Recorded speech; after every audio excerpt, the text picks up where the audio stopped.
आज भारत में ऐसा टाइम चल रहा है कि अमीर लोग और भी ज्यादा अमीर होते जा रहे हैं और गरीब लोग और भी ज्यादा गरीब होते जा रहे हैं। साल 2020 के अंदर 32 लाख मिडिल क्लास लोग एक झटके के अंदर ही गरीब बन गए थे कोविड आने के कारण, क्योंकि वो लोग कोविड जैसी सिचुएशन को हैंडल करने के लिए रेडी ही नहीं थे, उनके पास सेविंग ही नहीं थी। और रिपोर्ट्स के अकॉर्डिंग इंडिया के मिडिल क्लास लोग आगे चलकर और भी ज्यादा गरीब बन जाएंगे, वो भी अपनी ही गलतियों की वजह से। हर मिडिल क्लास घर का बच्चा बड़ा होकर पढ़ लिख कर क्या बनना चाहता है, सीए, एमबीए, डॉक्टर और इंजीनियर। और अपने बच्चों का यह सपना पूरा करने के लिए माता पिता लेते हैं हेवी लोन्स। इन डिग्री को लेने के लिए इंडिया में जो फीस होती है वो डॉक्टर्स के लिए 60 लाख, एमबीए के लिए 27 लाख और इंजीनियरिंग के लिए 20 लाख तक होती है। बच्चों के माता पिता मोटे ब्याज पर पैसा तो उठा लेते हैं और फिर पूरी जिंदगी इसी लोन को और इसके मोटे ब्याज को चुकाते रहते हैं।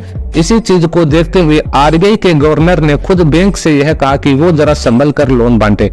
देखिए, मिडिल क्लास परिवार होते हैं वो बेसिकली सैलरी पर ही डिपेंडेंट होते हैं और सैलरी आती है महीने में एक बार। या तो वो सैलरी हाइक होने का वेट करते रहते हैं या फिर वो जॉब स्विच कर देते हैं। द इकोनॉमिक टाइम्स न्यूज के अकॉर्डिंग इन्फोसिस, एचसीएल, एसेंचर और विप्रो जैसी कंपनियों ने एम्प्लॉयज की सैलरी बढ़ाने से साफ मना कर दिया और टीसीएस और महिंद्रा जैसी कंपनियों ने भी सिर्फ 6 से 8% का ही सैलरी इंक्रीमेंट किया था। टाइम्स ऑफ इंडिया के एक्सपर्ट्स ने भी अपने आर्टिकल में यह कहा कि इस साल करीब 800 कंपनियों में एम्प्लॉयज की एनुअल हाइक सिर्फ 6 से 8% ही होगी और इसी चीज को देखते हुए करीब हर 5 में से 3 एम्प्लॉयज ने अपनी जॉब स्विच कर दी। पर अब जॉब स्विच करने का आइडिया भी काम आने वाला नहीं है, क्योंकि दूसरी कंपनी में जाने पर भी आपको सेम सैलरी या फिर उससे भी कम सैलरी ही ऑफर कर रहे हैं। तभी तो आजकल अच्छी डिग्री लेने वाले पिज्जा और मोमोज का ठेला लगा रहे हैं। एफई की रिपोर्ट के अकॉर्डिंग पिछले 5 सालों में इंडियंस की जो सैलरी हाइक हो रही है वो 10% के ग्रोथ से हो रही है, लेकिन जो इन्फ्लेशन है वो तो हर साल 24% से बढ़ रहा है। जैसे कि एग्जांपल, आज से 20 साल पहले पेट्रोल 32 रुपए लीटर मिलता था और आज 2024 में यही पेट्रोल करीब 105 रुपए लीटर मिलता है। इसी तरह प्राइस बढ़े हैं हमारी डेली खाने पीने वाली चीजों के भी, जैसे आटा, चीनी, दाल, चावल, तेल, एवरीथिंग। इस तरह चीजों के प्राइस बढ़ने से मिडिल क्लास घरों में परचेजिंग पावर कम होती जाती है। फॉर एग्जांपल, 2022 में इंडियंस की परचेजिंग पावर 2.9% से गिरी थी। एक मिडिल क्लास परिवार महंगाई से लड़ने में ही अपनी पूरी जिंदगी निकाल देता है। खाने पीने की चीजों का जो इन्फ्लेशन है वो 7% से ग्रोथ होता है, जिसमें आटा, चीनी, दूध, दही ये सभी प्रोडक्ट आते हैं। पर बात करें मेडिकल इन्फ्लेशन की, वो तो हर साल 14% से बढ़ रहा है। अगर मिडिल क्लास फैमिली में किसी मेंबर को कैंसर जैसी बड़ी बीमारी हो गई तो वो उसका इलाज भी नहीं करवा सकते पैसों की कमी के कारण। आज की डेट में कैंसर की समस्या महिलाओं में ज्यादा देखने को मिलती है, जिसमें सबसे ज्यादा ब्रेस्ट कैंसर होता है जो कि ऑलमोस्ट 28% है। मिडिल क्लास परिवार इन बीमारियों के लिए तैयार होता ही नहीं है और लास्ट मोमेंट पर पैसों की कमी के चलते इलाज न होने की वजह से उन्हें अपने परिवार के सदस्यों को खोना ही पड़ता है। और मिडिल क्लास परिवार की अगली गलती होती है सोशल स्टेटस को मेंटेन करना। जैसे कि सैलरी भले ही 20,000 रुपये हो, पर मोबाइल इनको आईफोन ही चाहिए और अच्छी बाइक और अच्छी गाड़ी भी, और भी घर के बहुत सारे प्रोडक्ट आते हैं जैसे अच्छा फ्रिज, टीवी। अब सैलरी में तो ये सब आइटम खरीद नहीं पाएंगे तो ये लेते हैं लोन पर लोन। लोन पर सामान खरीदने की संख्या इंडियंस की बढ़ती जा रही है, जो कि हर साल करीब 89% की ग्रोथ से बढ़ रही है और फिर बाकी की पूरी लाइफ इन्हीं लोन्स को चुकाने में चली जाती है। ईडी की सर्वे की रिपोर्ट के अकॉर्डिंग 15% परिवार तो ऐसे हैं जिनकी सैलरी का 50% तो ईएमआई में ही चला जाता है। अगर इनको बैंक से लोन नहीं मिल पाता है या कोई प्रोडक्ट परचेज करने पर फाइनेंस नहीं हो पाता है तो ये लोग मोबाइल एप्लीकेशन से भी लोन ले लेते हैं, जिनका इंटरेस्ट रेट 30% से भी ज्यादा होता है।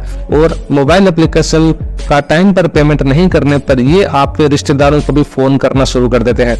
पर अगर हम एजुकेशन लोन के बारे में बात करें तो देखिए, हर माँ बाप का ये सपना होता है कि वो अपने बेटे को पढ़ा लिखा कर डॉक्टर या इंजीनियर बनाए, और इन कोर्स की पढ़ाई आपको पता ही है कम से कम 10 से 15 लाख रुपए तो लगने ही है। पढ़ने के लिए पेरेंट्स लेते हैं लोन। द हिंदू न्यूज के अकॉर्डिंग कोविड के बाद मिडिल क्लास फैमिली का एजुकेशन लोन लेने में 4% की ग्रोथ हुई है और इन कोर्स की फीस भी हर साल बढ़ती जा रही है। मतलब हमें इन्फ्लेशन यहाँ पर भी देखने को मिलता है।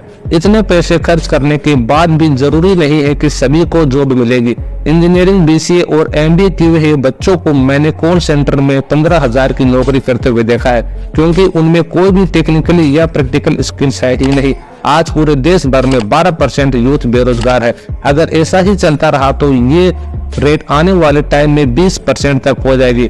बच्चों के माता पिता ने हेवी लोन्स लेके बच्चों को पढ़ाया लिखाया ताकि उनकी कोई अच्छी जॉब लग जाए। अब जब बेटे को कोई जॉब मिल ही नहीं रही तो वो उस लोन को चुकाएंगे कैसे? जॉब अगर मिल भी रही है तो वो भी उन्हें सिर्फ 15 से 20,000 रुपए ही ऑफर कर रहे हैं। हजारों स्टूडेंट्स के साथ हर साल ऐसा ही होता है और ये एक ट्रैप बनता जा रहा है जिससे ये कभी बाहर नहीं निकल पा रहे हैं। और वो इंजीनियरिंग करने वाला लड़का किसी छोटी मोटी कंपनी में कम सैलरी के अंदर काम करता रहता है और अपनी बाकी की जिंदगी गुजारता है, जो उसने कभी सोचा भी नहीं था। हमारे देश में बहुत सारे स्टूडेंट तो ऐसे होते हैं जो कोर्स तो कोई और कर लेंगे पर जॉब किसी दूसरे फील्ड के अंदर ही करेंगे। उस कोर्स में उनका टाइम और पैसा दोनों ही खराब हो जाता है।